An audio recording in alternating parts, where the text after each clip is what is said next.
What is going on, ladies and gentlemen? This is your boy Willie Does Wrestling, back at it again with a brand new video. And of course, last night was night 2 of the WWE Draft 2024.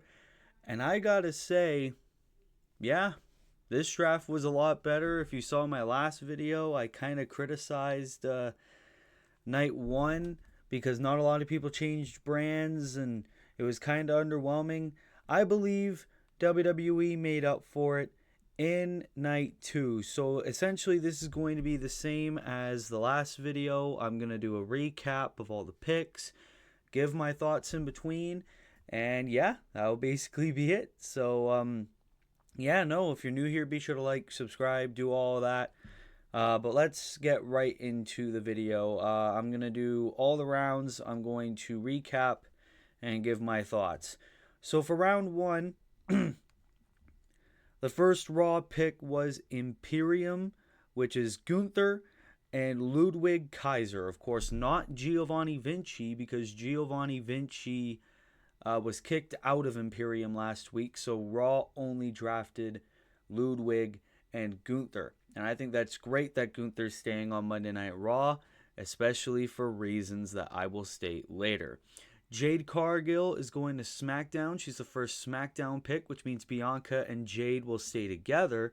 And Damage Control, all of Damage Control, Dakota Kai, Io, and the Kabuki Warriors are going to Monday Night Raw, which means at Backlash, it'll be Raw's Kabuki Warriors versus SmackDown's Bianca Belair and Jade Cargill. Of course, the women's tag team titles can be defended across both brands. So I think that's pretty interesting. And the Bianca Belair and Damage Control 2-year-long feud is over. Kevin Owens is staying on SmackDown. I mean, I'm fine with it. SmackDown needs more star power. And KO is good on SmackDown, so I don't mind that. So that was round 1. Round 2, Monday Night Raw got CM Punk, which I believe is the correct decision. Especially when Rollins gets better, or, McIntyre's over on Raw and all that jazz. So everything can all come into place around SummerSlam season. The Pride staying on SmackDown, which is Bobby Lashley, B-Fab, and the Street Profits. Braun Strowman getting drafted over to Monday Night Raw. Braun Strowman actually returned last night. He looks absolutely jacked. I'm very excited to see what Braun Strowman will be able to do now that he is back in WWE. Tiffany Stratton staying on SmackDown, I also believe is the right decision. I think she can really shine, and she's getting involved in the women's title picture, so it makes more sense for her to stay on SmackDown than to go over to Raw. Round 3, Raw got the LWO, which consists of Rey Mysterio, Joaquin Wilde, Cruz del Toro, Dragon Lee, Zelina Vega, and Carlito. They didn't draft Carlito separately from the LWO. They drafted them together, which I thought was weird. Which I thought, I don't know. They just decided to draft Carlito in with them. Legado del Fantasma, though, is staying on SmackDown, which means the LWO and Legado feud is also now over. Drew McIntyre, previously mentioned, is staying on Raw. Shinsuke Nakamura is being moved from Raw to SmackDown. I believe that could be perfect. Hopefully Nakamura isn't a, jobber there. Round 4, though, holy shit. The Judgment Day are staying on Monday Night Raw. JD McDonough, Dominic Mysterio, and Finn Balor. Rhea Ripley didn't get drafted, which I thought was weird. And it's like, oh, Rhea's injured, but Rollins is injured. He got drafted. McIntyre's injured. He got drafted. Punk is injured. He got drafted. So what are we doing? But anyway, I bet when Rhea gets better, she's going to stay on Raw. Naomi is staying on SmackDown. Best draft pick of the night. Monday Night Raw got the Mad Dragon, former NXT champion, Ilya Dragunov. I believe that call-up, long overdue. Ilya Dragunov is absolutely amazing. This is clearly going to set up Bash in Berlin, where we're probably going to get Gunther versus Ilya for maybe the world title. I don't know. However, we're going to get Gunther and Ilya again. I'm all for it. But Ilya Dragunov going to Monday Night Raw is absolutely great to see. Chelsea Green and Piper Niven are moving over to SmackDown. Okay. I mean, I can't be mad at that. Chelsea going to Friday nights to annoy Nick Aldis after annoying Adam Pearce all that time. Sure. Where's round 5? We got some good round 5s. Oh. It was a thread. I forgot. Round 5. The New Day staying on Monday Night Raw. Pretty Deadly staying on SmackDown. Former NXT Women's Champion Lyra Valkyria is going to Monday Night Raw. It's going to be very interesting to see what Lyra is going to be able to do there. And then Candice LeRae and Indy Hartwell are moving to SmackDown. You also really got to see, I think WWE really listened to the criticism of not a lot of people moved brands on night 1. So on night 2, they got a lot of people switching brands, which I really love to see, especially the women's division. It's good to see all the women moving brands too. Round 6, Monday Night Raw got the final testament. Karrion Kross being on Raw with AOP. Man, I'm so looking forward to that. Another pick that I really like, SmackDown got DIY. So they're going to go probably for Austin Theory and Grayson Waller. And to be honest, DIY seem like the perfect ones to dethrone Grayson Waller and Austin Theory for the WWE Tag Team titles.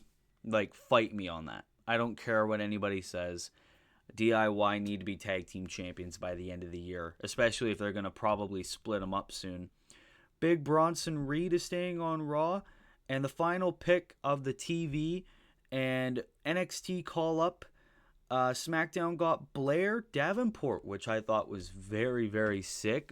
Definitely a dark horse pick. I didn't expect Blair Davenport to be called up in this draft. But I watched a clip from Santi Zap where he reacted to the pick saying that Blair Davenport's the most main roster ready woman in NXT.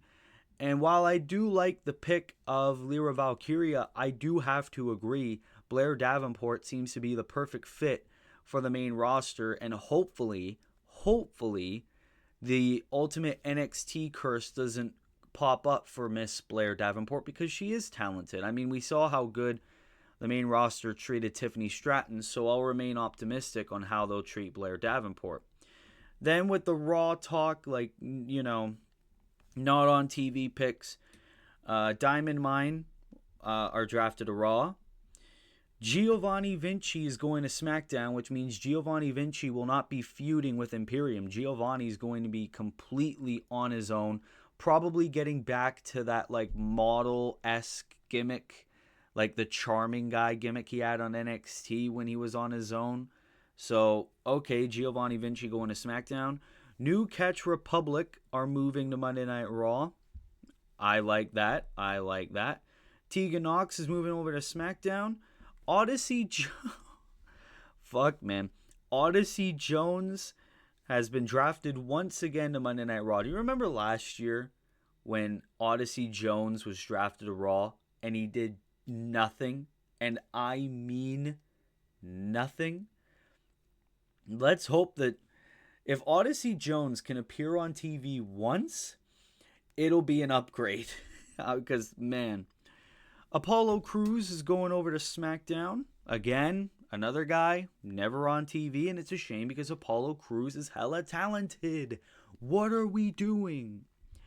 Natalia's staying on Raw, and same with Kaden Carter and Katana Chance.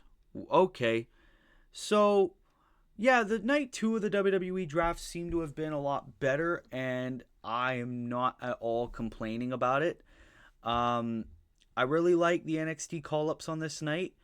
Also, Dijak also got drafted. Dijak got called up to the main roster once again. He is going to Monday Night Raw, which I think is absolutely amazing. I think if they don't fumble Dijak can absolutely shine on Monday Night Raw with the proper booking. But yeah, night two seems to have been a lot better. The NXT call ups, absolutely amazing. Monday Night Raw, like, if you were to ask me who won the draft, I would have to say Raw did, with the NXT call ups, all the different stables getting put over there, all the main event talent. I mean, you got Gunther, you got Drew McIntyre, you got Seth Rollins, you got CM Punk, you got a bunch of talented guys like Karrion Kross, and all that jazz. You got the Judgment Day staying over there. Like, yeah, no, man. I think Raw won the draft, but that could be just my opinion.